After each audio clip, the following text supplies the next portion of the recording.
It smells like a full-on campfire outside. That is like the sun. Look at this. There's smoke everywhere.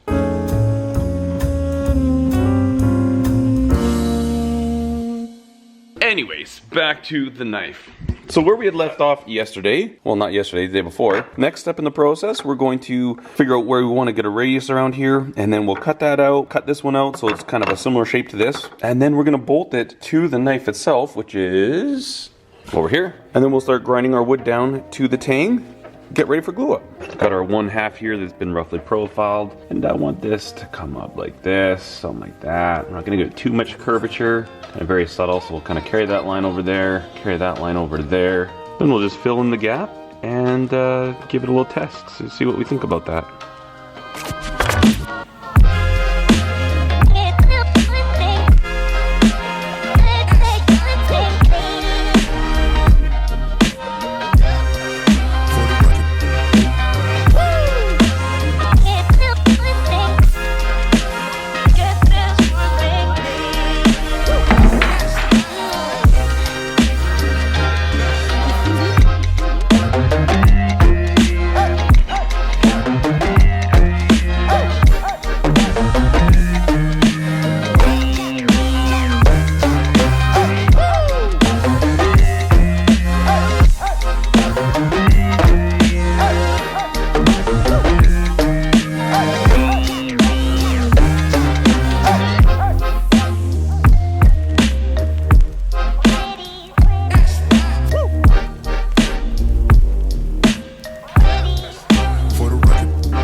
Alright, so we've got our scales done, get this part cleaned up, because it's really hard to work on that once, you know, scales are glued on.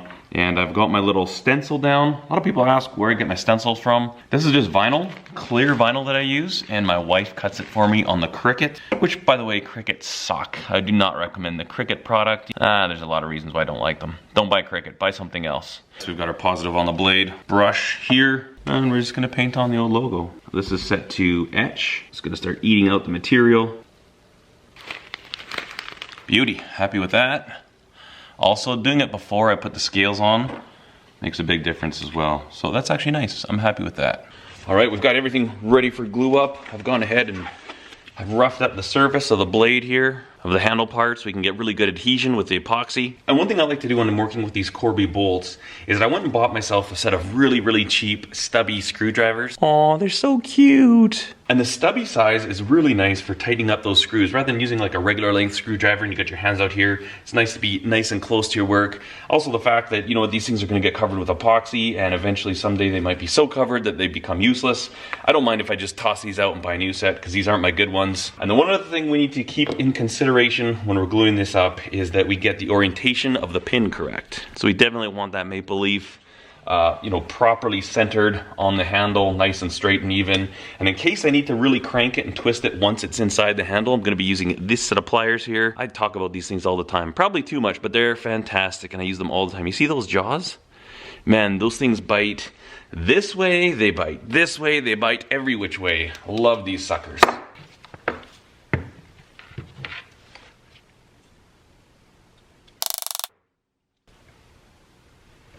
Cool beans. We're gonna put some clamps on there, even though we've got those Corby bolts. I still clamp them. So wipe off all this squeeze out. We gotta do it fast. I don't know, I just saw something I don't like. I saw a little bit of epoxy kind of stuck underneath some tape. You know, when you're making stuff, you always have to be on your toes. Even something as simple as gluing up handle scales. I mean, I've done this hundreds of times, but you still have to treat it like, okay, what's going on? And you have a look at it, you make sure, it's like, okay, are we good? Is it for sure good? You know, if I kind of just assume that, oh yeah, I've done this a million times, I wipe off this and that, without actually looking at it, we would have had some epoxy dry on the blade, and it would have been a nasty mess to clean up. So we'll let that dry, and then we'll shape our handle out. It's like just a whole bunch of smoke clouds billowing above us right now. It's really, really gross outside. Ideally, when I'm grinding the handles, I like to let this sit a little bit more, but we're in a bit of a rush. Since that part, the red part in there is epoxy, you need to be careful when you're grinding these. Like if you just take this and just start hogging down on it, you can actually burn out the epoxy. So what I'm gonna do is cut those off, cut off these little excess pins that I have, and when I'm grinding this, I'm gonna use as coarse of a belt as I can to get to my general shape, and then we'll refine the grit.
Dokey smoky pokey, we got that thing all cleaned up. And then that white jeweler's rouge on a buffing wheel, that was the ticket. Thank you guys so much to all of you who suggested that on that Chanto build video. The only thing left for this sucker is to, we're gonna take the tape off it and give it a sharpen. I will be using the Wicked Edge, and the main reason for that is just, I'm actually pretty tired right now. There's been a lot of early mornings and late nights, and then we've got a really busy weekend, and then Monday, Tuesday, I've got a knife making class, so I'm just gonna use the Wicked Edge because I don't have to think so much, just pay a little attention, but I'm pretty much assured to get a decent edge with that. Actually, I just had a change of plans. Instead of the Wicked Edge, I think I'm gonna use the paper wheels to sharpen this up. They're much quicker, and I'm actually feeling pretty good. I'm pretty sure I can pull this off, get a decent edge. It's just so much faster than the Wicked Edge. I love the Wicked Edge. I also love the paper wheels. One of the worst things I think would be having to pick between which one to keep and which one to get rid of. So since I have it, I'm gonna use it.